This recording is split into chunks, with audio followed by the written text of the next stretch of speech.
you're a solo player and you've been thinking of maybe trying out PvP. Maybe you're with a clan and you also want to try out PvP. Maybe you've even been on PvP a while and you're struggling to compete against some of the bigger clans and or hackers and cheaters. Don't worry, in my ridiculous 4K or something plus hours on PvP, I've learned a few tips and tricks as a solo player and as a clan that will help give you a bit of an edge. Now these tips are in no particular order today, but I will be sharing a fair few of them with you, and I hope you learn a little something to give you an edge.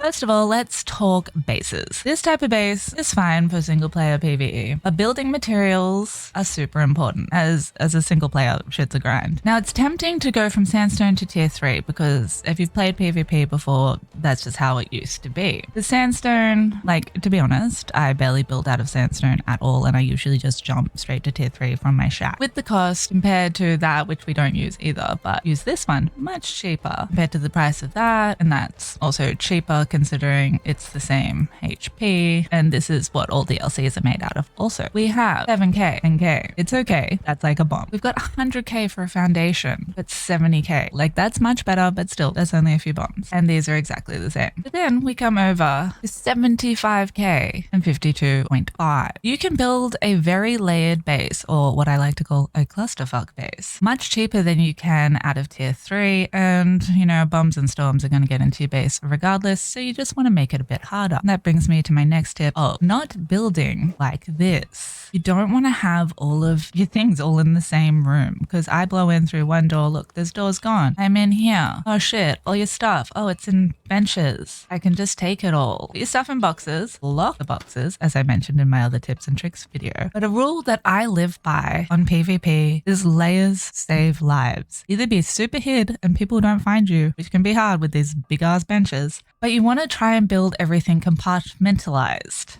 So put doors in front of all your benches. Obviously, I haven't built my base for it to be like this. You can also adapt bases that aren't built good to be like this. Put a roof up here. And it's going to be a little bit more annoying for you to get around your base. You can always set your doors to disable auto close. Just go remember to close your doors. So you can run around your base and touch all your stuff conveniently, but it's a lot harder for other people. Let's talk vault. Now, they're not as strong as they used to be for sure. Don't put them on foundations because they will drop. Now, they no longer float as far as I'm aware unless something has changed because uncom coding, but definitely don't put them on tier 1 foundation. But because they're so weak now, they do need a little extra support from you. So I like to build around them as well. Fence foundations are a good source of protection for them because they're relatively cheap. They're a bit stronger than a wall, a little less than a foundation. But again, the bottom one drops, they all drop. But I like to use window or door frames because you're able to look through and access your vault. And this also stops a bit of lag if you do choose to use vaults for mass storage, which I also don't advise. It's better to use a lot of spread out boxes for sure. If you are choosing to use vaults around either on your fob bases when you're raiding, is one of the most important tips. Lock your boxes, layers save lives, especially with vaults. And if you are struggling to surround your benches with walls, so say you want to weirdly place one there and you can't, you can use door frames and window frames, but even better, say you don't actually want a door frame there, and just replace over it. And it's going to do nothing particularly for protection. They can still loot through that. If you are struggling to build a thing and you're just like nipping over slightly, you can't move the bit anymore. That's another thing that I love about the rebuild is you just move your stuff about, no having to like empty everything out. When I'm sorting, I like to get all my boxes and put them together, and then I'll move them back to their respective spots. Elevators are another super important thing to wall off or layer if you're not going to pick them up every time. And sometimes you can forget. Sometimes it's inconvenient. Sometimes people are just nosy and want to touch your elevator. You could wall off the bottom, but all people need is the Call of Nurgle to fly in there now. So that's a less good defense. Might as well not bother. We go on this elevator that seems seemingly unprotected. We're not paying any attention. This elevator is very high up, for example, and then all of a sudden we fall through our depths. Now, in saying that, you will also need to take caution when riding your elevator, and it doesn't love more than a few people at a time. All you need to do is crouch, and I recommend just crouching on any elevator you ride just in case there's a sneaky elevator trap. So say you've crouched, you've gotten up the elevator trap, place your door first in the fine details. Now, because there's a door there and we can't find the handle, we don't own this space. We're stuck. So we either have to kill ourselves or hope we have a a friend that can come call the elevator down. Always build some variation of trap. Obviously, this is not the most ideal one. You want to do some anti-climb and stuff as well, but as a rough example, at the bare minimum, at least do this. Another very important building tip is always try to build from the same level of foundation or snap points. Try to always build from a main snap point if you're going to extend your base, because otherwise you can create all sorts of nonsense down the track. Ceilings don't line up, gates are nonsense, and it creates weak points. Always try to at least do something like this. Just build something ugly out to where you want to get your point, and then you can go back and delete everything, get your resources back. I used to just move the pieces when they brought that piece moving bit in, but it's easier now more than ever to extend your base quite a distance and still have things line up. Like say if you want to have a horizontal elevator, you know that it will line up. If you do so choose to wall off your area, I like to use gate frames because they have a substantial amount of health. If you delete a foundation from the bottom or a wall from the top, like they're all gonna fall.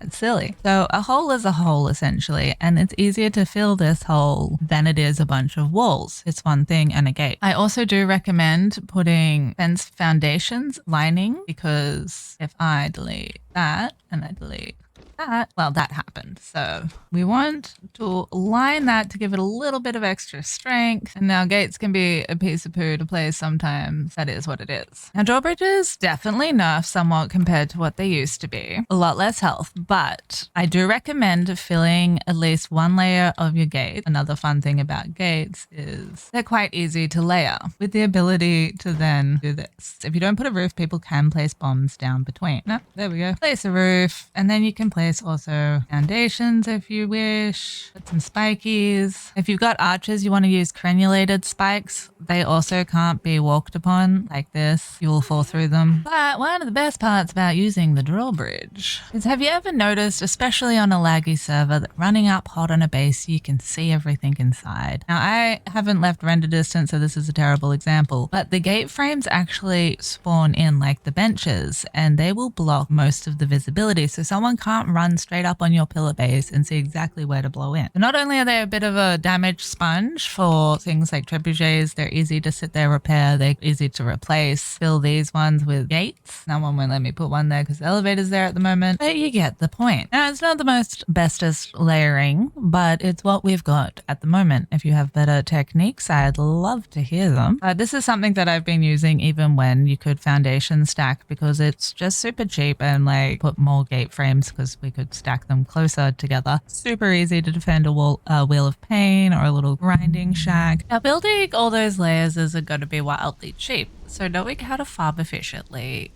is good. I do have a more detailed farming guide available. But what you want to do is come to a place like God's Claw, around the Tower of the Bat, or up and around the Descent of Dagon, places like that that have a lot of iron. There are other places as well, but those are some of my favorite. Build yourself a grind hut because it's more efficient to get all the resources on spot and smelt them on spot and then take back what's already processed. Now, you need to know sorcery and you want to level it up a bit. I can't remember the exact level of what Mass Cull is. We'll also need cloth pouches, which do require gold dust to craft, and a few other things. It's not that bad. You can also get them from killing sorcerers and stuff as well. Get started. Now, you are going to need corruption for this as well, and I've turned off corruption cost just for the sake of this video. And now we want to harvest and recall minerals in an area around the caster, also known as Mass Cull. Get yourself in a nice little pocket of stuff. Boom. Like, that's a big old area. And you're going to be super full, which is to be expected unless you've gone and done a farming build, which I have available videos. Daggers are also useful for moving when you're full with light attack. Go into more detail about my grind hut on my farming video, but essentially you want to have a little something with a teleporter on top or a map room or something nearby if you don't have teleporters unlocked. Got the necessary benches. Get all this smelting down while we go out and get some more stuff. And when it's all finished processing, I'll come back and get it. If it gets blown into, I'm not losing that much stuff. If my main base gets blown into and this doesn't, I have extra stuff and benches to start building anew again. I also like to do grind huts and all my wheels of pain as well around around the map. Definitely build grind huts and use mass cull for farming. Now you've done a bunch of farming, you laid your base up, you found a bunch of goodies in that process. You don't want to store them all in one spot. It is good to diversify where you keep your stuff. Keep people guessing. Make sure you have stuff left over when you inevitably get raided. Oh look, this land's already claimed. Oh, there's a vault there. That's why this land's already claimed. That was easy to find that person's base because I could see the land was claimed. When you're looking outing for bases, I advise using foundation sweeping as a trick. As far as I know, this still works. Trolls don't abide by the same land claim situation when you're foundation sweeping, and as this trolls in my clan, this isn't going to work. Single player. Use a bearer, preferably leveled up. This one is not, just an example. But you can store all the stuff you need for making the benches in your bearer and some extra goodies. You could essentially just live out of a bearer. You don't even have to use them as storage space. It is a good idea to pop one in like a little cave like this, as you can no longer really build a rat hole. You could stick them up on a tree on top of the jungle. There's another nice little crack. This spot in the jungles. Not as much spot to put a bearer because walkable surfaces and all of that. You can build fairly decent sized little fallout base, whatever. Get yourself some blunted daggers. Haven't seen my tips and tricks guide. Do check that out. Knock out the Marion tier 1. Super easy. Oh, love it when they fall through the ground. If that happens, run out of res and then come back or get a friend to come over and they'll be there. Don't dismay. You shouldn't have to do this, but this does happen. This is kind of a good tip and trick anyway, so that should be far enough away. There he is.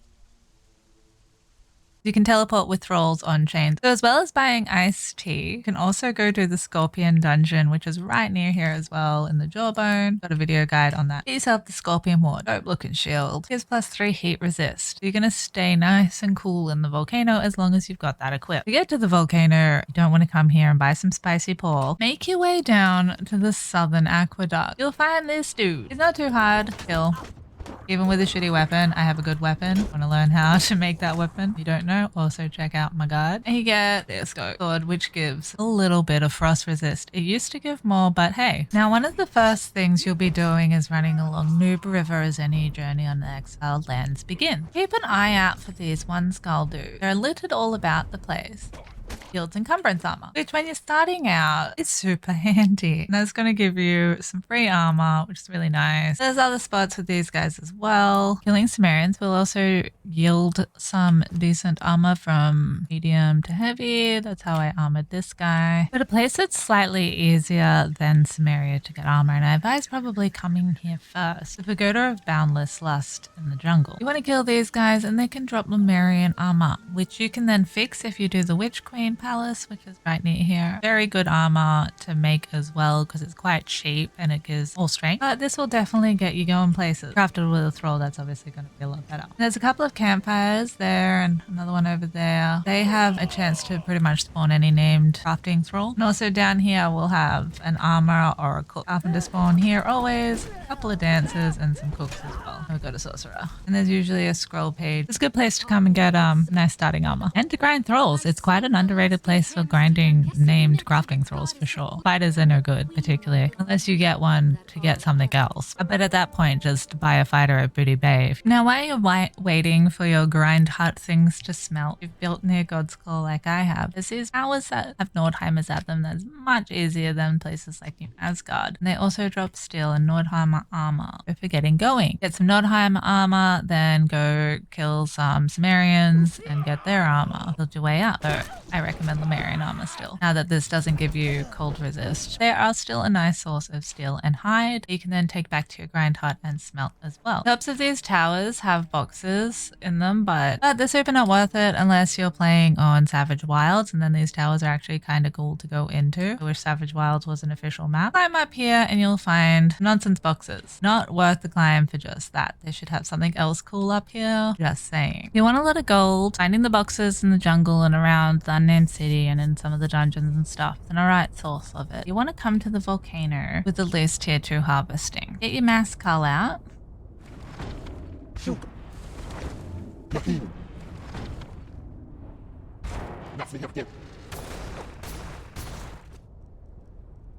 And we got 140 gold in like 10 seconds. Plus also a lot of this other stuff, which you can drop or keep that if you want to go turn it into obsidian bars. See my obsidian / serpent man dungeon guide. If you've been doing a lot of mass culling but not a bunch of thrall taming, maybe you don't have a dancer yet, maybe you can't find one in the wild at someone else's base and buy a wall, come over to Sephimaru and come to Conan's house. These dancers will, ooh, he's got fancy pink pants. These dancers will cure your corruption slowly. Well, and actually, fun fact, it's not even the dancers, it's the location itself, because you can kill all them and you will still get your corruption cleansed. A pretty commonly known about trick, but lots of people still don't know. So I just thought I'd mention it in case you happen to be one of those people. It's also a nice source of tier 3 dancer if you so desire one for any reason. While I'm getting my soul cleansed, I guess I'll end the video there. Thank you so much for watching. I hope you found some of these tips helpful. If you're starting out on even PvE, some of them can be handy as well. But this has mostly been directed towards PvP. It's by no means a conclusive list. I have lots more tips, but there's only so many I can fit into a time frame. Hope you have an excellent day, morning, evening, night, whatever it may be, wherever you may be.